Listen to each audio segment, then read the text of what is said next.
Hi everyone, it's Simon Keeling here at weatherweb.net. Thanks again for watching. It's Monday the 3rd of August and this is your look ahead video. Of course, you use WeatherWeb completely free of charge. There is no subscription, but what we're asking you throughout the month of August is to make a donation to Macmillan Cancer Support. That's our charity again for this year. We'd like you to make a donation now. Give whatever you can. Just go to www.justgiving.com/weatherweb. Or you can send a text message and donate by text. Just send a text WWEB99, so WWEB99, and then the amount you want to give. We've got £10, we've got £1 listed there, but why not make that 10?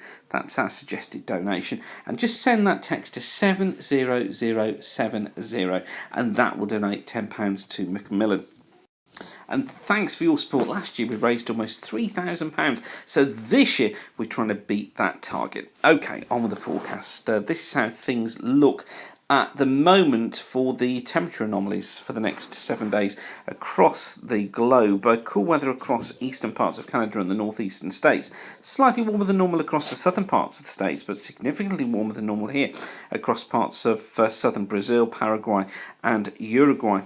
Interesting to note as well, the cooler temperatures here now affecting eastern parts of Australia and also the cooler weather across central parts of Russia, with warmer weather off towards the east. The heat in India has finally eased off, but we've got some really hot temperatures. This is actually the residual heat that we had in Europe a couple of weeks ago.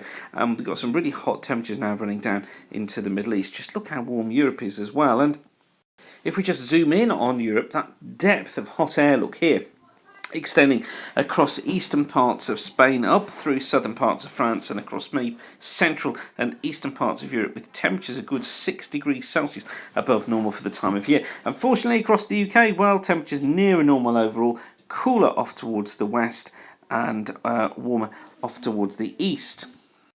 Now for the next week, rainfall is going to be in short supply, particularly across eastern and southern areas. Thank goodness, I hear you say, particularly after the wet weather that you've had over the last couple of weeks. Across Ireland, western parts of Scotland, here we've seen more in the way of rainfall. 20 to 40 millimetres typically is where we're going to be, I think, through the next 7 days.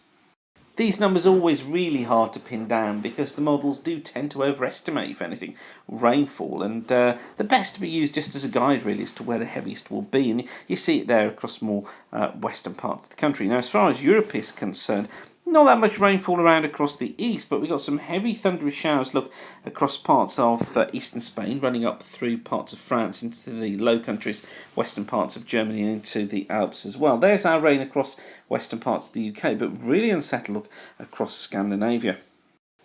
Next week's causing a bit of a problem as well, how things turn out in the middle part of next week particularly.